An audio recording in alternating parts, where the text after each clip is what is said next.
before the smell of sizzling oil drifted from modern street carts, before the glow of neon menus and paper-wrapped sandwiches, there were the markets of the medieval world, bustling, smoky, and endlessly inventive. Imagine stepping onto a cobbled street in 14th century London or Paris at dawn. The air hums with the murmur of merchants, the clatter of wooden spoons against iron pots, and the faint sweetness of roasting onions and honeyed bread. You might not think of the Middle Ages as a place for fast food, yet for ordinary people, laborers, travelers, apprentices, and pilgrims, a quick, hot meal from a street vendor was the difference between hunger and strength. Without refrigeration, without packaging, without even a clear idea of what freshness meant by modern standards, these cooks managed to feed entire cities from tiny wooden stalls and smoky hearths. This is the story of how they did it, how the forgotten vendors of medieval streets mastered the art of preservation, speed, and survival long before the modern restaurant was even imagined. Their world was not one of convenience, but of cleverness, of soups thickened with yesterday's bread, of pies that could last for days, and of bustling markets that never quite slept. So settle in. Imagine the glow of a fire against the chill of dawn, the smell of hot broth drifting through narrow alleys, and the quiet rhythm of hands that fed 1,000 hungry strangers each day. Because tonight, we're traveling back to a world where fast food didn't come in a wrapper. It came from survival itself. Welcome to the secret life of medieval street vendors. Fast food before refrigeration. When you imagine the Middle Ages, you might think of castles, knights, or dimly lit feasting halls filled with meat and song. But that was only one layer of medieval life. Beneath it, in the crowded streets, near markets and churchyards, and along city bridges was another world entirely, the world of vendors, hawkers, and cooks who fed millions of ordinary people every day. These people were not nobles or chefs. They were the silent workforce behind the smells of roasting meat and baking bread that drifted through medieval towns. Their kitchens were open-air stalls, their tools were blackened iron pots, and their customers were the laborers, pilgrims, travelers, and townsfolk who couldn't afford servants or private kitchens. This was medieval fast food, and it existed centuries before the first refrigerator, before the first restaurant, before the word takeout had even been imagined, yet somehow it worked. In a time when food spoiled quickly and diseases were poorly understood, cities still found ways to feed thousands. Their methods were often crude, but surprisingly ingenious. What they lacked in modern technology, they made up for with timing, instinct, and a quiet understanding of how nature could be bent. For a little while, to human will, the morning smoke at dawn. Smoke curled above every medieval town. Bakers, brewers, and cooks were already at work long before the church bells rang. Vendors began preparing meals for people who lived without ovens or hearths, and that was most of the population. In London, Paris, and Bruges, many families lived in rented rooms stacked on top of each other. Each one a small wooden box with a bed, a chest, and a window, but no chimney. Fire indoors was dangerous, and open flames were often banned in tenements. Cooking your own food was a luxury, so people went out to eat every morning. The marketplace came alive with the sound of crackling fires and clattering pots. Vendors called out to early risers. Bread for a penny, soup for two, roasted meat for those who could spare a coin. The smells of the morning were both comforting and urgent: yeast, smoke, onions, and the faint sour tang of vinegar. What was for breakfast in the 13th century? Not bacon and eggs, but thick porridge made from barley or oats, flavored with whatever was cheap that day. Bits of leek, drippings from meat, or dried herbs. It was served hot in small clay bowls, eaten standing, and though few thought about it, this humble bowl of food represented a daily victory against spoilage. The cook had likely boiled yesterday's leftovers again, adding more grain or broth. The constant heat killed what couldn't be seen, and it kept the meal safe for one more day. The eternal pot. In some towns, pots never went cold. Travelers in medieval Paris described great cauldrons of stew simmering endlessly, with new ingredients added as old ones were ladled out. These perpetual stews could go on for days or weeks, a tradition born from necessity. The logic was simple. Food kept hot was food preserved. As long as the fire burned, nothing could grow inside the pot. The contents changed constantly. One day it might be veal, barley, and cabbage. The next, mutton, beans, and parsley. To the regulars who bought a bowl each day, the taste was familiar but never quite the same. For the cook, the pot was everything: income, reputation, and survival all in one. Its dark rim was crusted with years of use, the iron blackened and heavy. Inside was a world of bubbling life and death, balance and risk. People didn't talk about bacteria because they didn't know what it was. But they knew that cold stew could make you sick, and hot stew could keep you alive. Salt, smoke, and vinegar. The medieval world had three defenses against spoilage: salt, smoke, and sourness. Salt was precious. In some towns it was used as currency. The word salary even comes from salarium, the allowance given to Roman soldiers to buy salt. It kept meat and fish from rotting, dried them out, and made them last far beyond their natural limit. Smoke was another miracle. In a world without freezers, hanging meat above a low, fragrant fire transformed it into something almost eternal.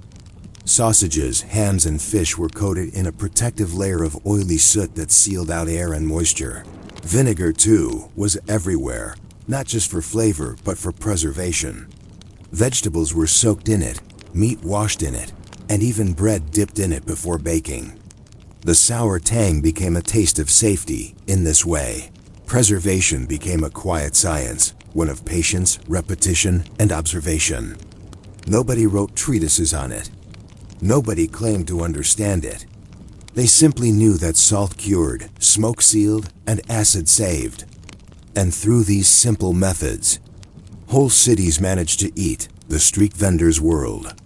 Street vendors were the heartbeat of every medieval town. Their lives followed the rhythm of hunger. At sunrise, bakers sold warm loaves from communal ovens, huge brick furnaces shared by whole neighborhoods. Each family marked their bread with a symbol before it went in, so they could identify it later. By mid-morning, the fishmongers arrived. In coastal towns, their cries filled the streets. Fresh herring, smoked eel. In inland towns, they sold salted cod brought in barrels from the sea, soaked overnight in water to soften. At noon, cook shops opened, the medieval equivalent of lunch counters. Travelers and workers crowded around wooden counters, eating pies filled with minced meat, onions, and gravy. The pies were thick and heavy, designed to hold heat for hours and all afternoon.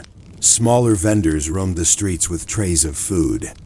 Children carried baskets of buns or roasted nuts, shouting for customers. Women sold cheese, apples, or cups of thin ale. It was a constant marketplace of appetite. Food was everywhere, but always fleeting, cooked in the morning, sold by afternoon, gone by night. Every vendor knew their limits. Meat lasted only so long, bread hardened within hours, fish spoiled within a day. Timing was everything. Sell too slowly, and you lost money. Sell too quickly, and you risked the wrath of the inspectors. Because yes, even in the Middle Ages, there were food inspectors, the laws of the market. Medieval cities were surprisingly organized when it came to food. London had ale conners, officials who tested the quality and measure of ale. Paris had the Gardes de la Boucherie, who inspected meat markets. Florence had whole guilds dedicated to regulating bread and wine. These inspectors had a difficult job. They were supposed to keep vendors honest, not selling spoiled meat or underweight loaves. But they worked in an age where food couldn't last. So the line between old and rotten, between safe and deadly, was thin and shifting. Punishments could be severe. A baker who cheated on weight might be locked in a public cage and dumped into the river. A butcher who sold bad meat could be fined or whipped. Yet despite all this, the system worked more or less. Cities didn't starve, and most people survived their daily meals. It wasn't perfection that mattered. It was rhythm. As long as food kept moving, cooked, sold, eaten, gone, the fragile balance held. The unseen science. What's extraordinary is how much these people knew without understanding why. They didn't know that boiling killed bacteria, but they boiled everything anyway. They didn't know that vinegar created an acidic environment hostile to microbes, but they used it constantly. They didn't know that drying reduced bacterial growth, but they dried everything from apples to eels. This was empirical science before the word existed, a knowledge of hands, not of books. A fishmonger could smell the difference between safe and spoiled long before he could explain it. A cook could tell from the texture of dough whether the yeast was still alive. In a way, the medieval kitchen was a laboratory of survival. Every mistake had a consequence. Every success kept someone alive one more day. When food became a profession, as towns grew, feeding people became an industry by the 14th century. Some streets were entirely devoted to food, bread streets, fish streets, cook rows, and meat markets.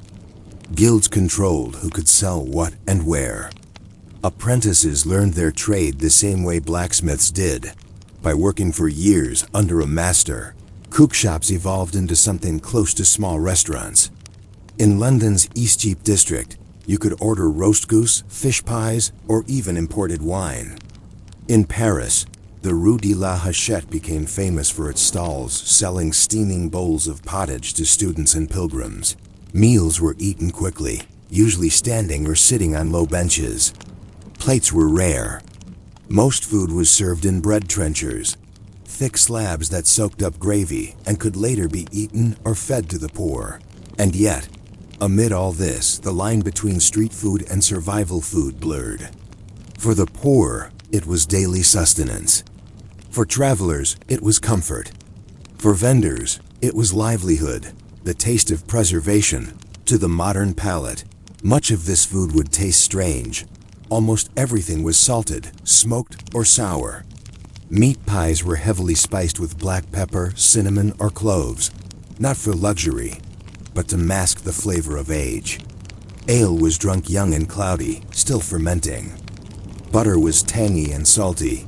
Vegetables were rare in cities, except onions, leeks, and cabbage.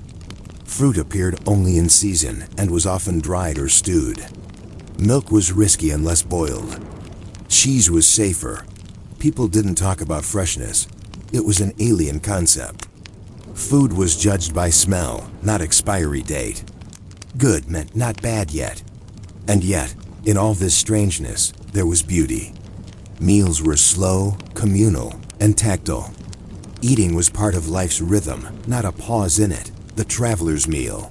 Imagine arriving at a medieval town after a long journey on foot. Dust clings to your clothes. You smell of sweat and horses. You step through the city gates as the sun dips low. The first thing you hear is the noise of the market, the cries of sellers, the ring of hammers, the chatter of voices. Then, the smell roast meat, yeast, smoke. You follow it to a small wooden stall.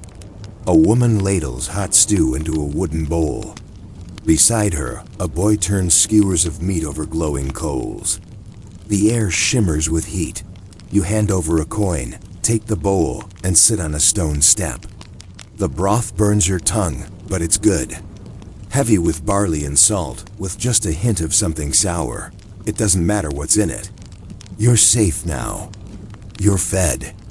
You're part of the living world of the market. This web of hunger and heat that binds the city together. That, in essence, was the magic of medieval fast food. It wasn't glamorous. It wasn't clean. But it was human. It was the taste of endurance, the night market. When darkness fell, the smell of food didn't vanish. It simply changed. Open flames were dangerous, so vendors prepared their goods before sunset. Cold pies, bread, cheese, and ale became the fare of the night. Inns served reheated stews or salted meat. Travelers and workers ate by candlelight, speaking quietly while the city darkened. In winter, hot drinks became popular: spiced ale, mulled wine, or warm milk. These were the medieval equivalent of comfort food. They calmed the stomach, eased the chill, and lulled the mind. In those quiet hours, food wasn't just survival. It was peace. A small, warm moment in a world that was often uncertain and cold. The forgotten wisdom. If there's one thing the medieval world understood better than we give it credit for, it was timing.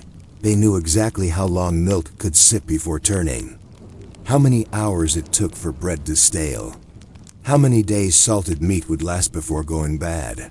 It was a different kind of intelligence, one rooted in observation and rhythm rather than theory. They watched the seasons, the sky, the markets, and the smell of their kitchens. Their lives depended on it.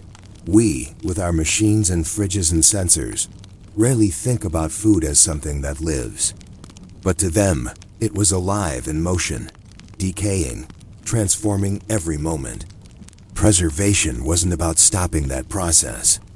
It was about slowing it down just enough to eat before it was too late. It was the art of living with nature's limits rather than against them. The legacy of medieval fast food. By the time refrigeration arrived in the 19th century, the world had already mastered the logic of freshness. But it had been doing so for centuries in the smoky kitchens and crowded markets of medieval Europe. Those forgotten vendors were our first fast food workers. Their cookshops were the ancestors of cafes, taverns, and restaurants. Their instincts about preservation laid the groundwork for modern food safety. The story of medieval street food isn't glamorous. It's about smoke-stained aprons, hands calloused from firewood, and soup that never stopped boiling. But it's also about survival and the quiet genius of people who turned scarcity into sustenance. So the next time you unwrap a sandwich, grab a hot snack from a street cart, or pour a cup of coffee on the go, you're touching a tradition 1,000 years old. Because the heart of fast food isn't speed. It's resilience. It's the ancient rhythm of hunger and heat. The same rhythm that once echoed down cobblestone streets. Through clouds of smoke and spice, when the world still believed that warmth itself was the only cure for time. And that's where we'll leave our story tonight, in the quiet streets of the medieval world, where the scent of bread, broth, and roasted meat once drifted through the morning air. It's strange to think how much of human history was built not by kings or warriors, but by the hands of cooks and vendors, people who simply made sure others could eat. And live another day. If you enjoyed this slow journey through the past, take a moment to breathe. Let your mind rest on those cobbled streets, the warm glow of the fires, the soft hum of distant markets. History isn't always grand. Sometimes it's just quietly human. Thank you for spending this time with me here on Quiet Boring Sleep. If you'd like more calm stories from forgotten corners of the past, please remember to like this video, subscribe to the channel, and let the next story find you when you're ready to drift off again. Sleep well, and good night.